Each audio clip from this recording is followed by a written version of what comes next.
Nagbabaha talaga dito kahit onting ulan lang eh. Ayan oh. Oh no! Putik na yan. Lubog mga kapalaboy.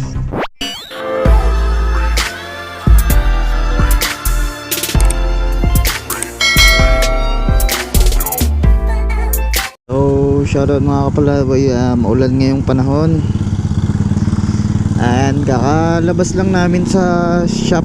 Galing kaming install sa Santa Lucia. Ngayon lang kami nahatid ng service namin. So may balita, may masamang balita. Uuwi tayo sa bahay at mukhang maglilimas tayo dahil sobrang lakas ng ulan. Sobrang lakas ng ulan ngayon mga kapalaboy. First time lang namin ito mararanasan. Bahay nila Erpat ay lumubog sa tubig. Paglilimas tayo ng tubig sigurado yung mga gamit namin dun sa bahay, yung mga tools at yung ibang mga gamit na hindi pwedeng mabasa nabasa na ngayon. Gamit nga pala natin mga kapalaboy si Toothless. Ito yung pinaka legendary kong motor, Toothless.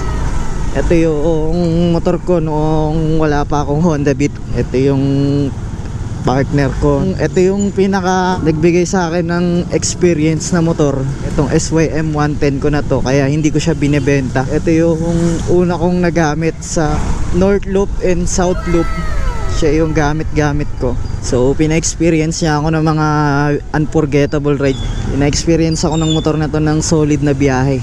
Ako nang gumamit ngayon. I-restore ko to kasi yung mga pyesa niya sira-sira na yung iba. Yung flarings niya naman yung iba umaalog na, tapos yung kulay ng flarings niya ay naging krahil sa laging nabibilad sa araw. Kaya ang gagawin ko ngayon ay i-restore ko to. Hindi ako satisfied sa scooter, lalo na sa mga long ride, sa mga baha, lubak. Kapag baha yung scooter nang lalata, may tendency mamamatay siya sa baha mga palaboy. Balik to Kodena tayo. I-restore natin to si Toothless. I-repair natin to, papagandahin natin to ulit. Mapupunta siguro kay Mrs. yung motor natin na Honda Beat. Baka siya nang gagamit na. May lisensya naman siya, meron na rin siyang helmet. Kaka-out lang namin sa trabaho. Maglilimas tayo ng baha. Patay tayo. Apakalakas kasi ng ulan kanina. Talagang yung buhos, grabe. Tapos ang tagal bago humupa ng ulan na yun. So, may 3 oras, 2 oras din siyang ganun kalakas yung buhos. Nakaban kami kanina pero yung naranasan naming ulan grabe. Kahit na nasa van kami, hirap na hirap pa rin bumiyahe. Halos hindi na makita yung paligid. Ayun baha pa rin dito. Medyo baha pa rin dito. Bahain kasi itong lugar na to dito banda sa sa may departo. Kaya kailangan kong umuwi doon para maglimas ng tubig. Grabing baha. Grabe yung ulan ngayon. Sobrang lakas. Dala ng bagyong Karding. Sobrang lakas ng ulan. Di basta-basta yung bagyo ngayon. Masyado kasing mababa yung nilipatan nila dito. Rough road pa. Nagbabaha talaga dito kahit onting ulan lang eh. Ayan Oh no! Putik na yan. Lubog mga kapalaboy.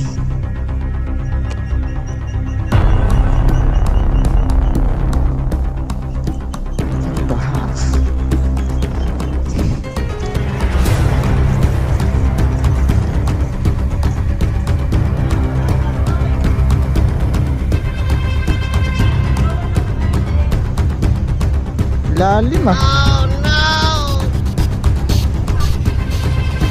Patay.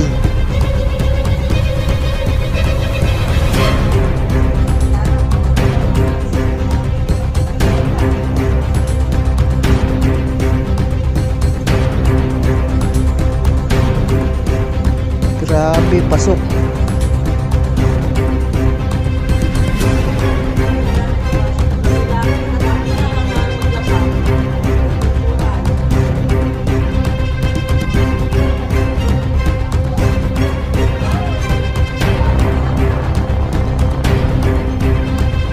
Inabot din sila.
Walang, Dito, walang nabasa na gamit ni Kyle. wala. Ano mo basa? Malabahan. Inaase. Yung box ko lumulutang na. Sombrero ko.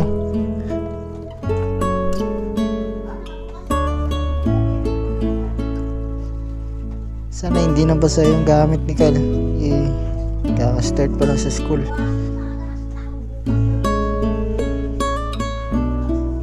Gagi. Lumulutang yung mga gamit namin.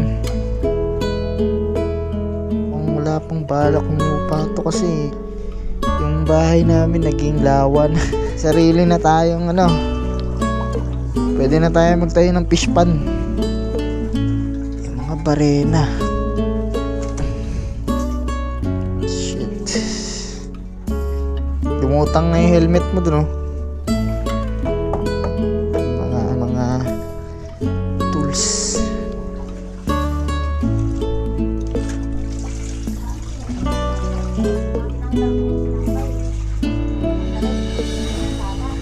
Yung box ko. Galing yan doon. Minutang yan dyan. Wawa na si Buntis eh. Ganyan na yung ulo namin to. Para namin lang yung malabas ng angkat. Masama na basura, utang. Dito nga po kasi inaasa yung basura. Yung gamit ni Christine. Hindi yan nabasa. Diyan yan sa baba. Inangat ko nga lahat ng nakababa yan. Electric pan. Inano niya. Sabi ko hindi na abutin makina yan kasi nakatayo. Sabi ko unahin natin yung mga damit. Diyan oh. Basa talaga yung iba. Andiyan sa ilalim, natanggal mo. Hindi nabasa yung iba. Wala, di na kaya. Biglaan eh. Akalain ba namin na pasukin kami ng pag... Diyan ako nakaupo sa may pintuan. Dito siya nakahiga. Si Che, nakahiga dyan. Nakalatang na to.